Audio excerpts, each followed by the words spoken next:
The stellar Voyager's bridge fell silent as the emergency beacon's signal grew stronger.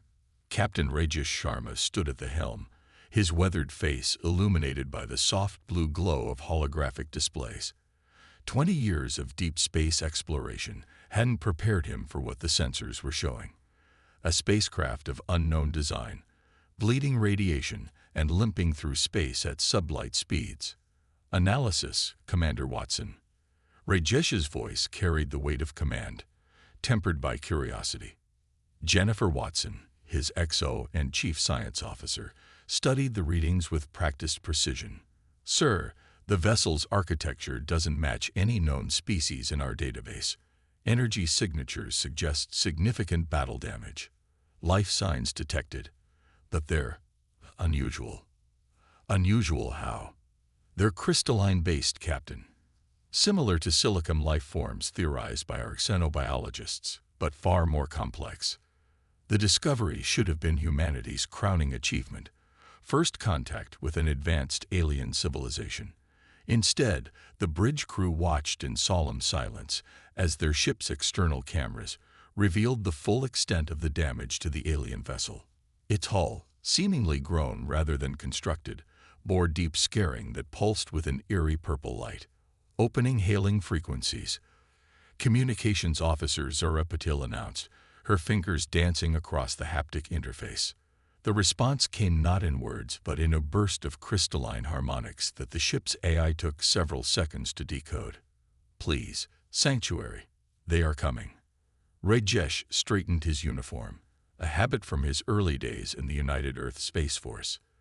This is Captain Rajesh Sharma of the UES Stellar Voyager. We stand ready to assist. Can you specify the nature of your emergency? The alien response came clearer this time, the ship's eye learning to interpret their unique communication method. I am Navigator Kristallos of the Luminara Collective. Our civilization, our home, destroyed.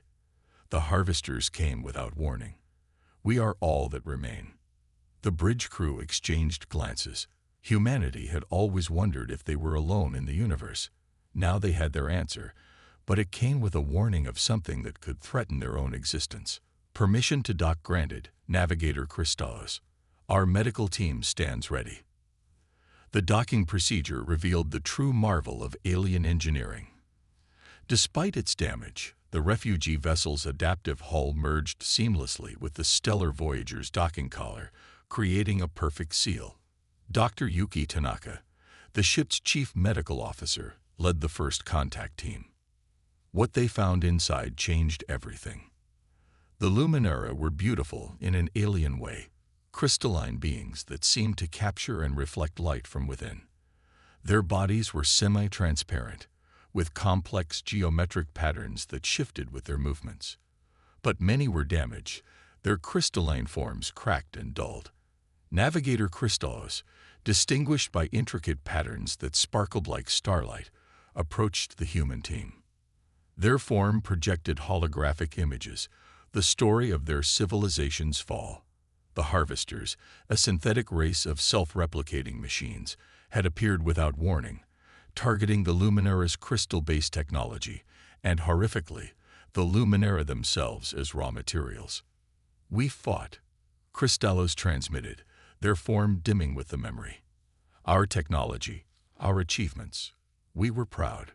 Too proud. The Harvesters adapted to everything we created. They learn, they evolve, they consume. We thought ourselves advanced, but they are beyond understanding. Dr. Tanaka's medical scans revealed the terrible truth. The purple scarring wasn't just damage, it was infection. Nanoscale machines were attempting to convert the very essence of the Luminara into more of themselves. How many survived? Rajesh asked, dreading the answer. From a civilization of billions, we are 317. Kristallos' form flickered with grief. We came to warn you. The Harvesters, they will come for Earth next. They different how? Your technology, your methods, they are unpredictable. You still use projectile weapons alongside energy beams. You embrace chaos in your engineering. The Harvesters struggle with unpredictability. It disrupts their adaptation protocols. Rajesh felt the weight of history settling on his shoulders. Humanity had always looked to the stars, hoping to find friends among them. Instead, they found survivors bearing a warning of extinction. Navigator Christos, on behalf of Earth, I offer you and your people sanctuary, but I need everything you know about these harvesters. If they're coming for Earth next, we need to be ready. The crystalline being's form brightened slightly, hope, perhaps, in their alien way of expressing emotion. We will share all we know. Perhaps together we can stop what we could not alone. As the stellar Voyager altered course for Earth, Rajesh stared at the star-filled view screen. Humanity had dreamed of first contact for centuries. Now they had it, along with a terrible choice. Prepare for a war unlike any they'd fought before, or face extinction. The universe, it seemed, had a cruel sense of irony. The United Earth Defense Council chamber hummed with tension. Admiral Victoria Hayes stood before the assembled leaders, her holographic presentation showing the devastating footage from the stellar Voyager's encounter. Behind her, Navigator Crystallus's ethereal form cast shifting patterns of light across the chamber walls. The harvesters aren't just coming, Hayes declared, her voice steady despite the gravity of her words. Based on the Luminara's stellar calculations, they're already in our galaxy. We have months, not years. Director Eiichiro Tanaka of the Global Defense Initiative leaned forward, his cybernetic eye whirring as it processed the data. Their technological superiority is evident, but you're suggesting we don't try to match it. Exactly. Hayes gestured, and new images appeared.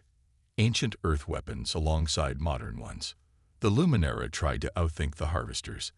They failed because their technology followed predictable, logical patterns. We humans have something they don't: controlled chaos. In the weeks following the Luminara's arrival, Earth's military installations had transformed into crucibles of innovation. At the Singapore Advanced Warfare Center, Lieutenant Commander Marcus Rodriguez watched as his team tested their latest hybrid weapon system.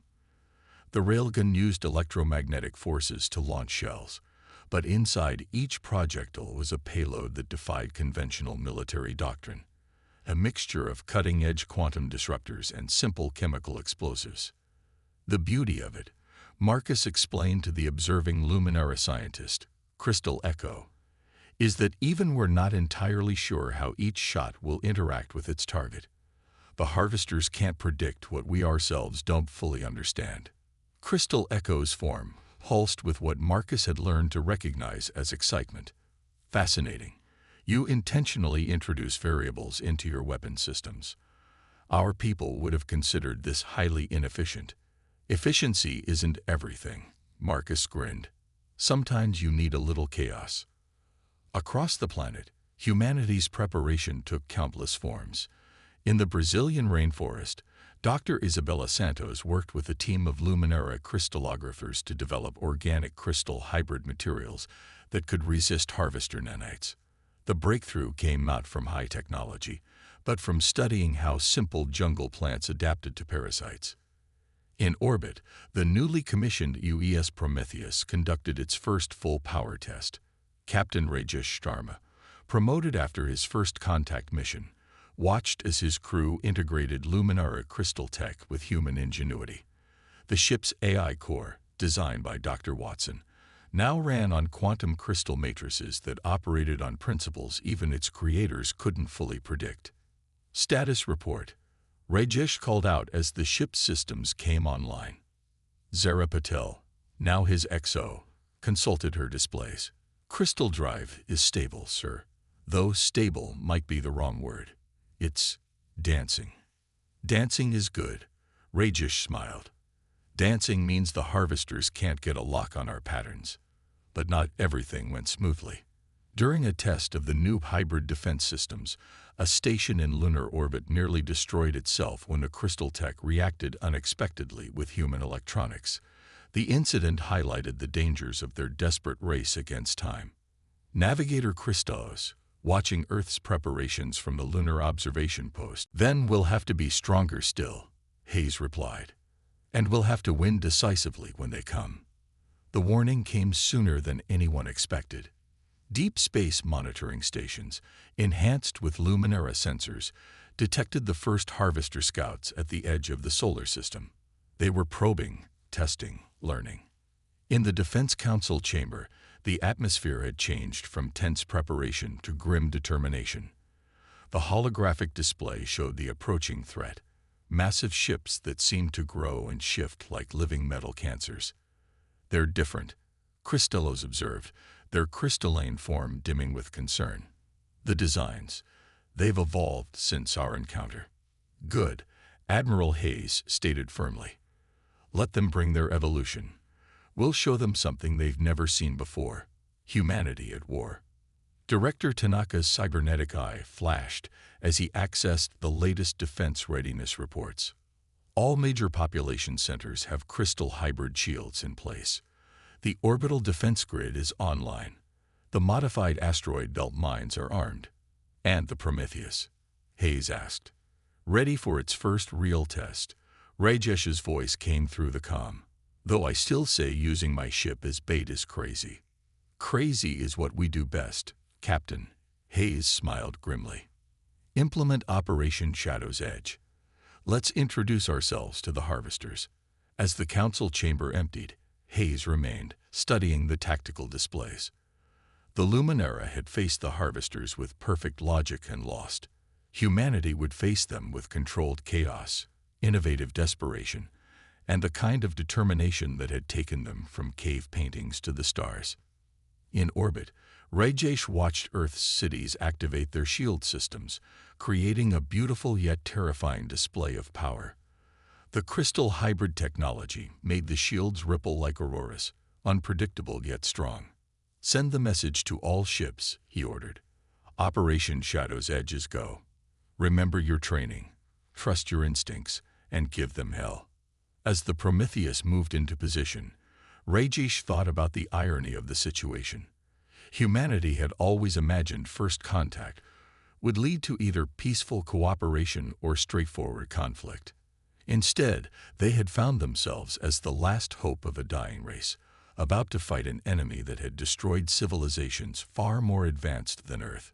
But that was humanity's strength. They didn't need to be the most advanced. They just needed to be the most unpredictable, the most determined, and the most willing to break every rule in the book. The Harvesters were about to learn why. The void between Mars and Jupiter erupted in a symphony of destruction.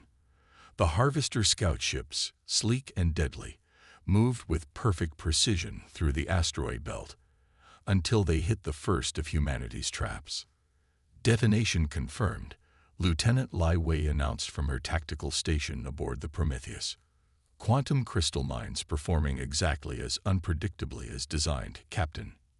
Rajesh watched as the hybrid explosives tore reality itself, creating localized anomalies that the Harvester ships couldn't process fast enough to avoid. Their perfect formations broke apart, their adaptive shields fluctuating wildly as they tried to counter threats that defied their learning algorithms.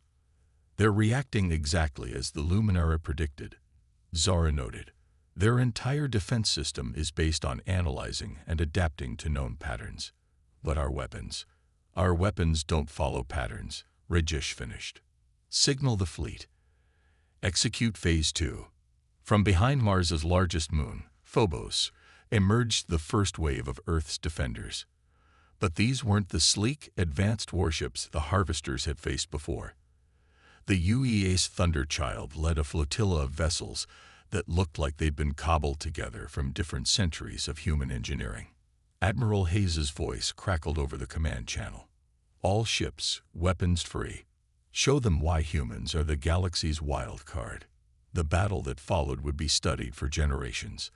The Thunderchild opened fire with a barrage that mixed plasma torpedoes with simple kinetic rounds. When the Harvesters adapted to one type of attack, they were hit by something completely different.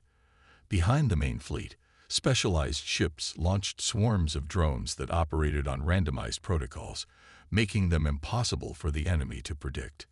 Aboard the main Harvester vessel, the collective consciousness experienced. Their learning algorithm is starting to show signs of strain. Dr. Watson reported from her science station. The crystal tech sensors indicate their response times are slowing. They can't process all our variables fast enough. Rajesh allowed himself a grim smile. Time for the killing stroke. Signal the Luminara vessels. From the shadow of Jupiter, the restored ships of the Luminara emerged. But these weren't the same vessels that had flooded their dying civilization. Under human guidance, they had been modified. Their perfect crystal technology deliberately degraded and hybridized with human chaos. Navigator Christos, commanding the lead ship, transmitted to all frequencies. For our fallen worlds. The Luminara ships fired beams of pure crystalline energy, but the beams pulsed with human-engineered irregularities. The Harvester ships, already struggling to adapt to conventional human attacks, found their systems overwhelmed by weapons that should have been familiar, but now operated on principles that defied their understanding. Multiple Harvester vessels showing critical system failures, Lai Wei reported, her voice tight with controlled excitement. Their adaptation protocols are breaking down, but the Harvesters weren't finished. The remaining ships began to merge, combining into a massive structure that dwarfed anything in the human fleet. Its surface rippled like liquid metal as it prepared to launch a counterattack. All ships, evasive maneuvers, Rajesh ordered, but the Prometheus had one more surprise in store. Crystal drive at full power, Zora announced. Quantum uncertainty field active. The Prometheus's engines, powered by the hybrid crystal technology, created a field of pure chaos around the ship. Physical laws themselves became suggestions rather than rules. The massive Harvester construct fired its weapon, a beam that should have torn through any known defense. Instead, the beam struck the uncertainty field and vanished, then reappeared, then split into 1,000 smaller beams that reflected back at the Harvester ship. Now, Admiral Hayes commanded. Every ship in the human fleet fired at once, each weapon carefully designed to be just different enough from the others that the Harvesters couldn't adapt to them all.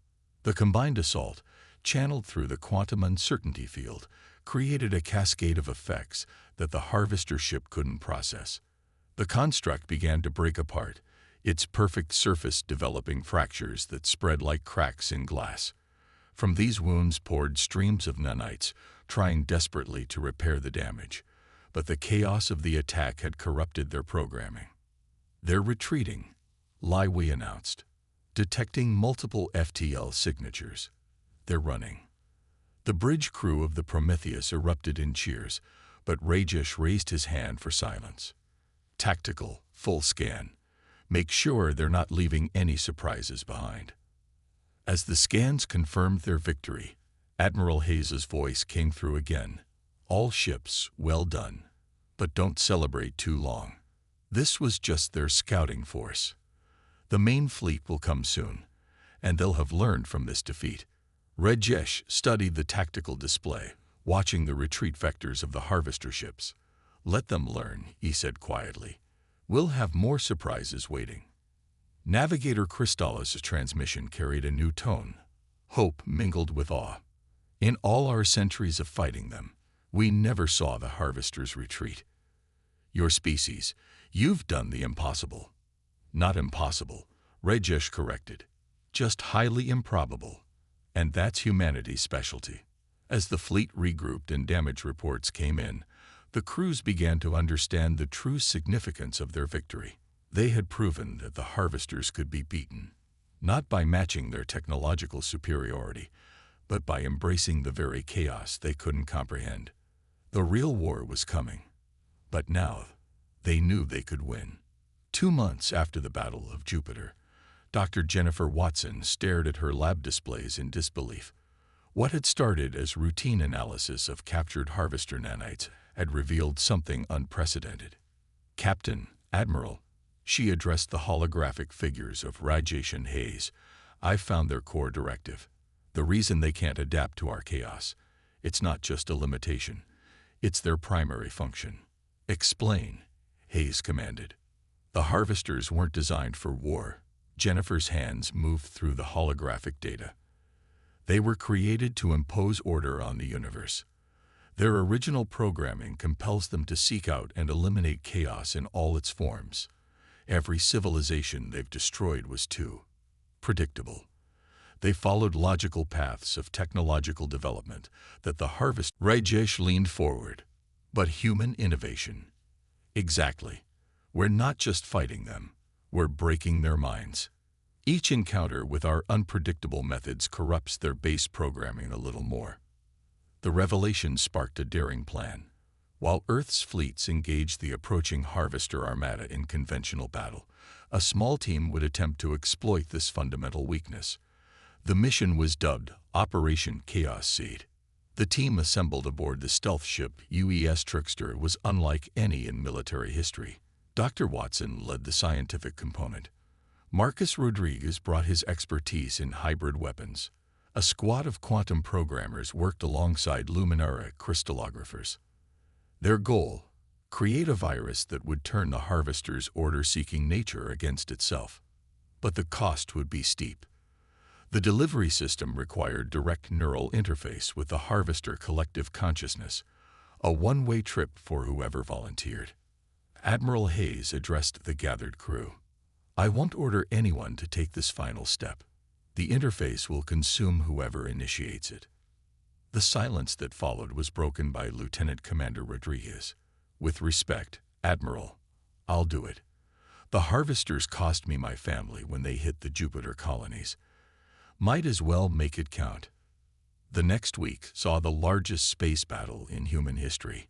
While Earth's combined fleets engaged the Harvester Armada near Saturn's rings, the Trickster slipped through the chaos, its hybrid crystal drive making it virtually invisible to the enemy sensors.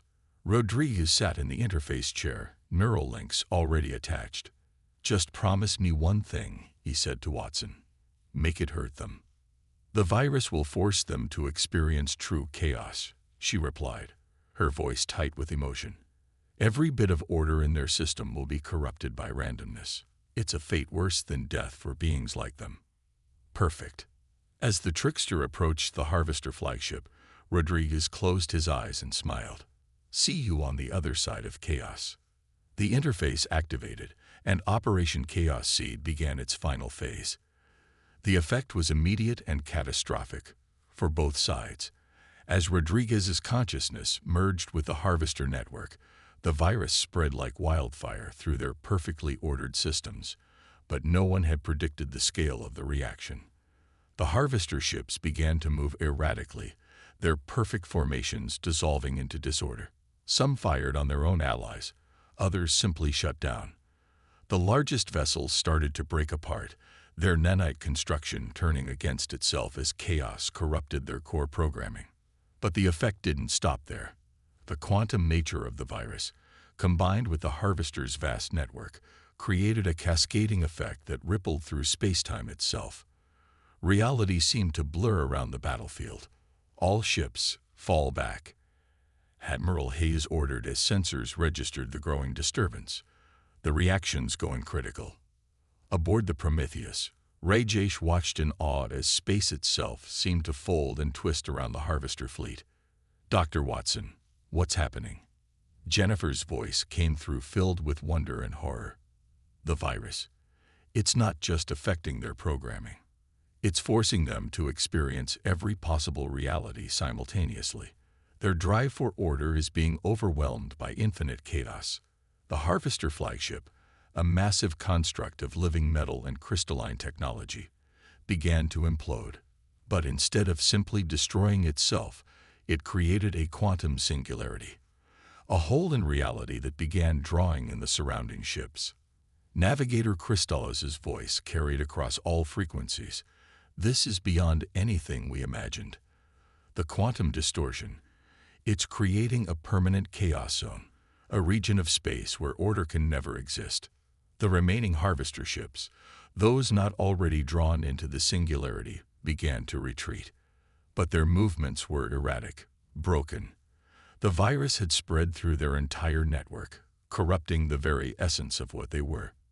As the human fleet regrouped at a safe distance, they watched the extraordinary spectacle unfold. Where the heart of the harvester fleet had been, a new phenomenon now existed, a swirling maelstrom of quantum chaos that defied the laws of physics.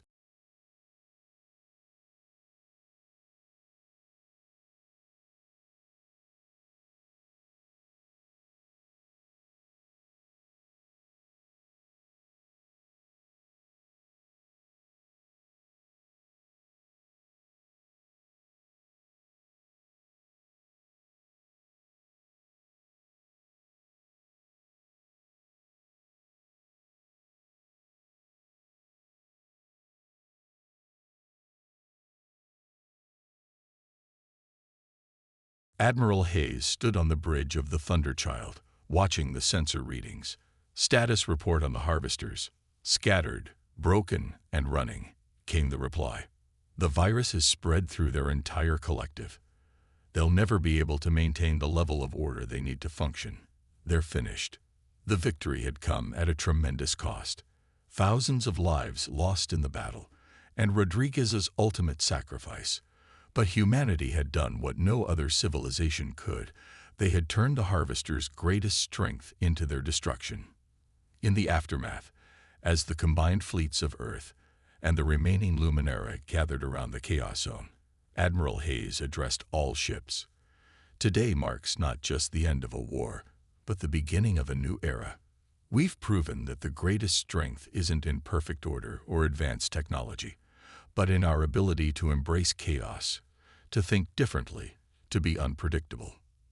The Luminara, their crystalline ships now permanently altered by human innovation, chose to make Earth their new home.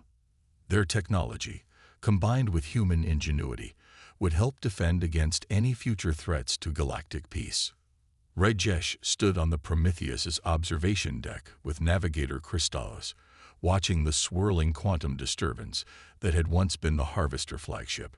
What do you think Rodriguez would say if he could see this? Your lieutenant commander's consciousness isn't truly gone, Christos responded, their crystalline form shimmering.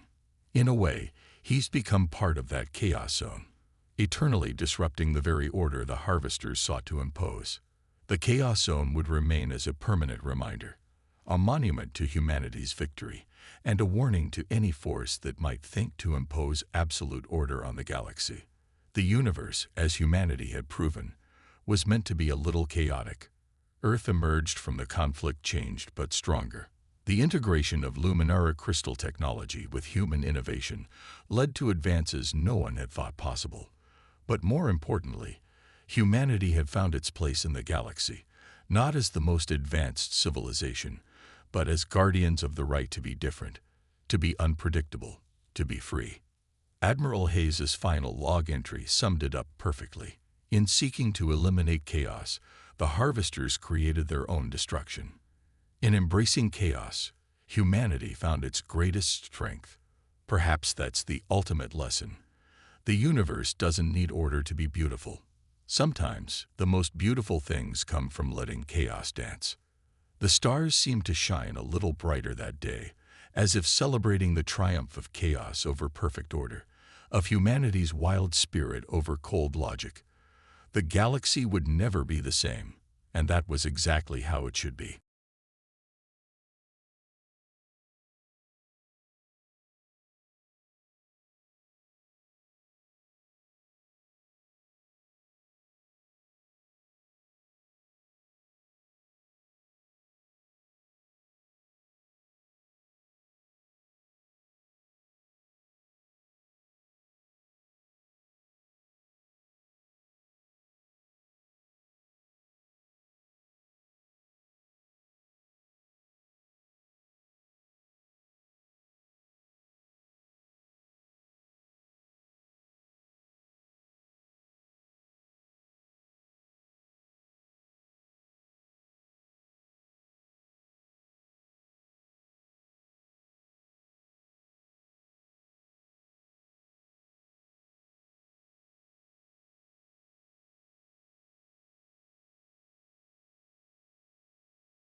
Admiral Torres addressed the gathered representatives in the Great Hall.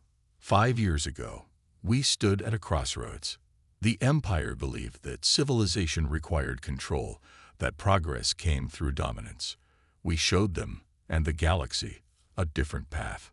She gestured to the holographic displays showing real-time data from across known space. Look at what we've achieved together.